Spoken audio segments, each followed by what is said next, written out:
Guys, this is a bit on the silver complex play. Don't worry, I didn't forget you guys. There's a lot of action going on in the markets. We've had pullbacks in energy, and we've had an interesting pullback in the metals sector as well. But it looks like we have some signs of life here. We were looking for something a bit more substantive before trying to make a play in silver, and we're seeing something materialize. This is, of course, SIL, which is the Global X Silver Miners ETF.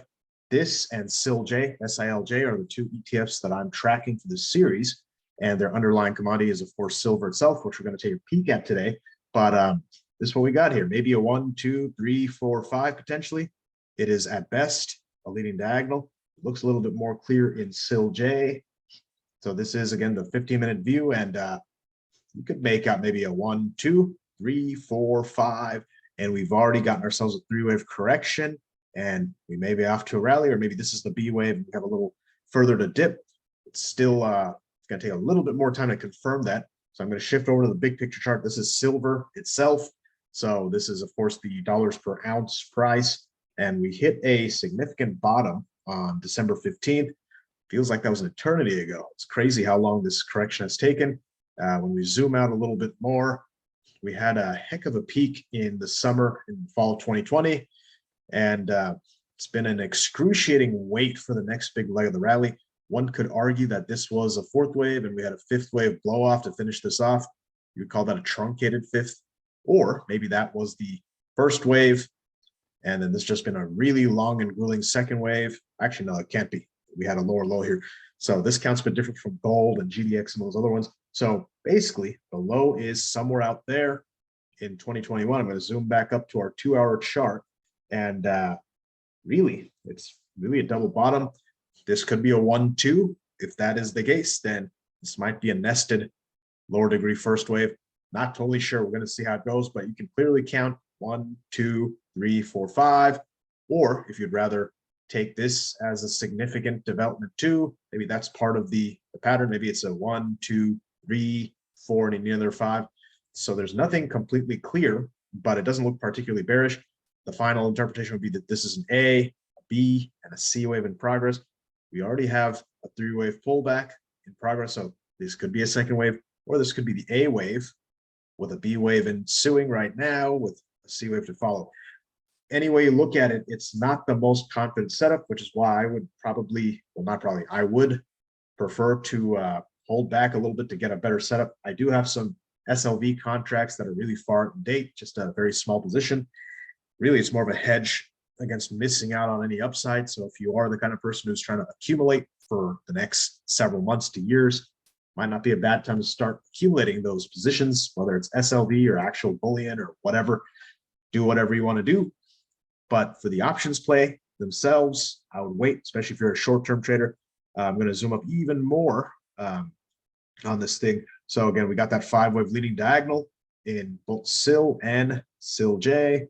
They don't have the exact same shape, but it's got the same feel to it. I'm going to zoom back out just to look at the big picture. So starting with SIL, once again, Global X Silver Miners ETF. This, again, has been in a long consolidation. Unlike in SILJ, you don't have a higher high here. In SIL, you don't. In SILJ, you do. So in here, I have an alternate pattern that calls for this having been the top. This was the top that we hit about a year ago, February of 2021. And so that's what that green pattern is defining. And well, A, B, and a C. All the fibs fit, everything fits, matches. And we even have a bit of an MACD divergence here in which we had a lower low here, but not a corresponding lower low on our MACD. As a matter of fact, I think we have the same thing in SIL, if I'm not mistaken.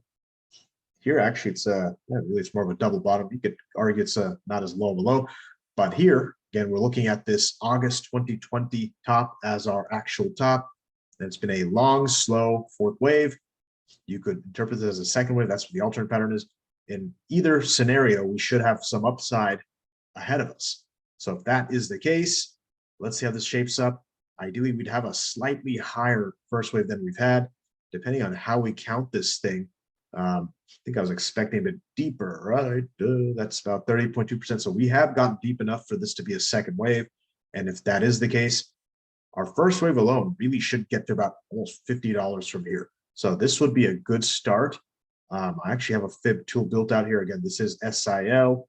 If I project this based on what we have so far, assuming that that is a micro first wave and that we're done with our correction, if that is our little second wave down there, that actually projects perfectly. So again, this would be, I'm going to draw this thing out with the drawing tool here, assuming that's a 1, 2, our 3 would go about here, slow forward, and then our 5th wave would get to just about here, probably something like that. That is more or less in line with where you'd expect us to go, somewhere between $51 and $54, assuming again that this is the first wave. So that'll be the top of our, really the first wave, first subwave on a larger degree, and this will be lower degree. Good signs. So a lot to capture just on what could be the first subwave of a much larger third wave, or maybe it's the first wave of a larger 5th wave. It's not totally clear yet. Commodities are known to have 5th wave extensions, so 66 would not be out of question if this is just a 5th wave.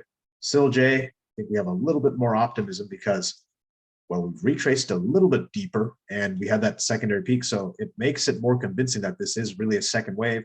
And if that's the case, $18 is about where our subwave 1 should hit, and well, we got a good way there already.